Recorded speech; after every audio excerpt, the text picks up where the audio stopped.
সারা বছর সুস্থ ও নীরব থাকতে এবং প্রচুর অর্থ উপার্জন করতে চাইলে তাহলে পৌষ পার্বণ চলাকালীন এই জিনিসগুলি ভুলেও খাবেন না।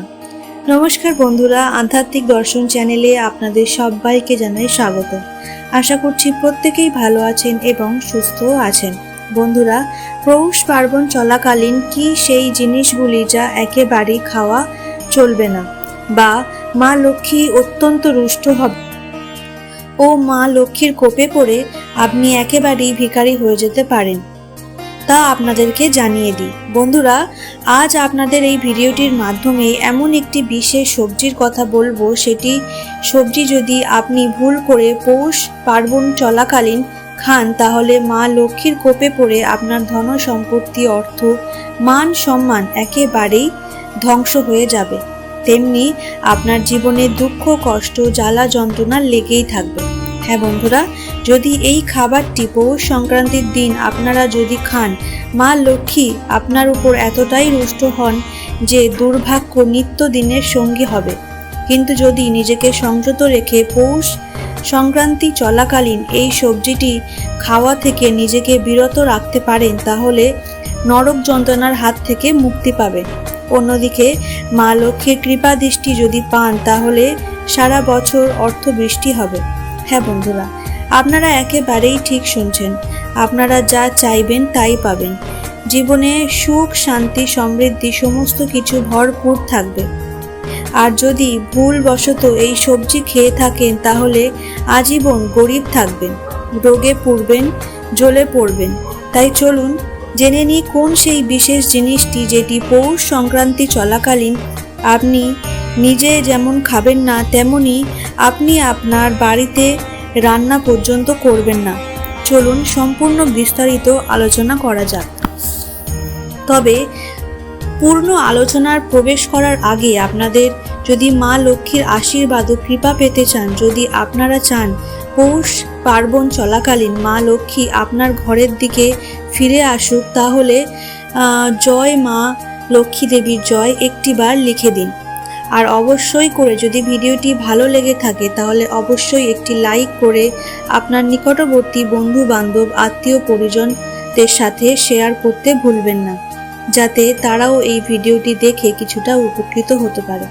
বন্ধুরা, শাস্ত্র মতে পৌষ পার্বণ চলাকালীন বা পৌষ মাসে বৃহস্পতিবারগুলি নিষ্ঠা ভরে মা লক্ষ্মীর আরাধনা করলে সেই ভক্তের জীবনে সমস্ত প্রকারের সমস্যার সমাধান ঘটবে। তবে প্রিয় দর্শক বন্ধুরা, আপনাদের এই পৌষ পার্বণের লক্ষ্মী পূজা বা লক্ষ্মীর অত্যন্ত প্রিয় যে দুটি মাকে অর্পণ করবেন তা হলো মূলোর ফুল। হ্যাঁ বন্ধুরা, আপনারা একেবারেই ঠিক শুনছেন। পৌষ মাসের বৃহস্পতিবার বা পৌষ পার্বণে মা লক্ষ্মীর আরাধনা করার জন্যে কোনো ভক্ত মূলোর ফুলকে বা সর্ষের ফুল দিয়ে পূজা অবশ্যই করতে পারে। তাতেই কিন্তু মা লক্ষ্মী অত্যন্ত সন্তুষ্ট হয়, তাতেই মা লক্ষ্মীর পূজা সম্পূর্ণ হয়ে থাকে। তবে একই সঙ্গে আমি আপনাদেরকে এটিও জানিয়ে রাখি যে এই সর্ষের ফুল ও মূলোর ফুলের পাশাপাশি একটি পদ্ম ফুলও মায়ের কাছে নিবেদন করে আপনি মায়ের আরাধনা করতে পারেন। তবে মায়ের প্রিয় নারকেল পানি ফল নৈবেদ্য রূপে অবশ্যই মাকে প্রদান করবেন। বন্ধুরা, কলা পাতার অগ্রভাগের মধ্যে মায়ের ভোগ প্রসাদ নিবেদন করবেন এবং মা লক্ষ্মীর সামনে জ্বালিয়ে দেবেন একটি শুদ্ধ গাওয়া ঘিয়ের প্রদীপ। বন্ধুরা, আপনারা এইভাবে হৃদয়ের মধ্যে থেকে মা লক্ষ্মীর প্রতি ভক্তি ও আন্তরিকতার মধ্যে মা লক্ষ্মীর পূজা করে থাকেন এবং একই সঙ্গে আপনারা যদি বারবার মা লক্ষ্মীর গায়ত্রী মন্ত্র যোগ করতে পারেন তাহলে মা লক্ষ্মীর আশীর্বাদ ও কৃপা সদা সর্বদা আপনার সঙ্গে থাকবে।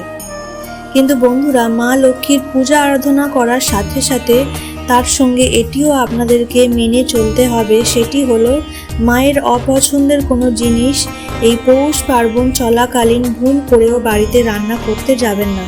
বন্ধুরা, আপনারা যদি এই সবজিটি পৌষ পার্বণ চলাকালীন কেনেন বা আপনাদের গৃহের মধ্যে রান্না করেন বা আপনি যদি বাইরে থেকে কিনে বাড়িতে নিয়ে আসেন, আর সেটি খান, তাহলে মা লক্ষ্মী কিন্তু চিরতরের মতো বিদায় নেবেন।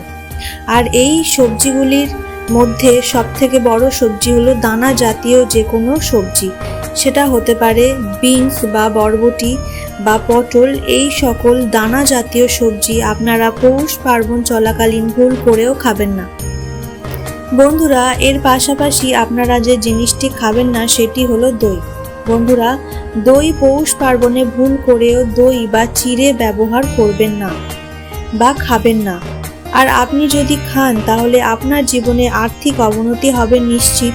তাছাড়াও দুধ থেকে যে দই তৈরি হয় সেই দইও কিন্তু এই পৌষ পার্বণ চলাকালীন কিন্তু একেবারেই খাওয়া যাবে না, কেননা আর্থিক ক্ষতির সম্মুখীন কেউই হতে চায় না। তাই বন্ধুরা, নিজেকে সংযত রেখে চলুন। আজকের ভিডিওতে বলবো, খাবারগুলি খাওয়া থেকে আপনারা যদি নিজেদের বিরত রাখতে পারেন তাহলে মা লক্ষ্মীর আশীর্বাদ প্রচুর পরিমাণে পাবেন। আপনারা নিজেদের আর্থিক উন্নতি করতে পারবেন এবং সারা জীবন নিরোগ ও সুস্থ থাকবেন। বন্ধুরা, এর পাশাপাশি যে জিনিসটি খাওয়ার কথা বলবো সেটি হলো মসুর ডাল। বন্ধুরা, এই পৌষ পার্বণ চলাকালীন বুটের ডাল, ছোলার ডাল, মুগ ডাল ইত্যাদি ইত্যাদি ডাল আপনারা খেতে পারেন। ভুল করেও কিন্তু মসুর ডাল একেবারেই খাবেন না।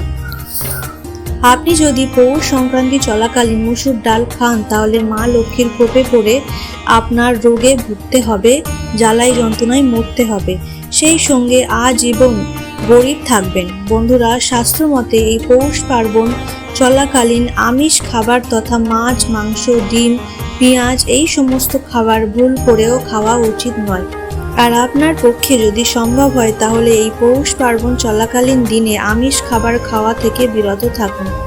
দেখবেন মায়ের কৃপায় জীবন সৌভাগ্যবতী, সুখী হয়ে জুটবে এবং মা লক্ষ্মীর কৃপায় আপনার জীবনে সুখ, শান্তি, সমৃদ্ধি বৃদ্ধি পাবে। বন্ধুরা, আপনারা যদি এই খাবারগুলি খাওয়া থেকে নিজেদেরকে বিরত রাখতে পারেন তাহলে আপনার জীবনে সুখ, শান্তি ও অর্থ আসবে। আপনারা রাতারাতি ধনী হয়ে উঠবেন। শুধু তাই নয় বন্ধুরা, আপনাদের সকল মনের ইচ্ছা মনস্কামনা পূর্ণ হবে। তাই সুস্থ নীরব জীবনযাপন করতে চাইলে এই পৌষ পার্বণ চলাকালীন দিনে এই খাবারগুলি ভুলেও খাবেন না। আর আপনারা যদি ভুল করেও এই খাবারগুলি খান তাহলে আপনাদের জীবন তছনছ হয়ে যাবে। বন্ধুরা, পৌষ পার্বণ চলাকালীন দিন সকালে ঘুম থেকে উঠে আপনারা রান্নাঘরে থাকা এই জিনিসগুলি যদি আপনি একবার স্পর্শ করে দেন তাহলে আপনার ভাগ্য একেবারে জ্বলে পুড়ে উঠবে। হ্যাঁ বন্ধুরা, আপনারা একদমই ঠিক শুনছেন। আজ আমি আপনাদের এই ভিডিওর মাধ্যমে আপনাদের রান্নাঘরে থাকা এমন কিছু জিনিসের কথা বলে দেব যা আপনি যদি পৌষ পার্বণ চলাকালীন সময় যদি একবার স্পর্শ করে দিতে পারেন তাহলে আপনার জীবন অখণ্ড সৌভাগ্য মিলে থাকবে। ঠিক তেমনি আপনার জীবনে আর্থিক সমৃদ্ধি হওয়ার পাশাপাশি আপনার ভাগ্যও কিন্তু অবশ্যই খুলবে। হ্যাঁ বন্ধুরা, আপনারা মা লক্ষ্মীর কৃপায় নিজেরা যে সমৃদ্ধি পাবেন তা কল্পনাও করতে পারবেন না। এই উপায়টি বা ক্রিয়াটি করলে আপনাদের হাতে অর্থ যেভাবেই হোক না কেন অবশ্যই আসতেই থাকবে। আপনার জীবনে তথা আপনার পরিবারের অনেক সচ্ছলতা বজায় থাকবে।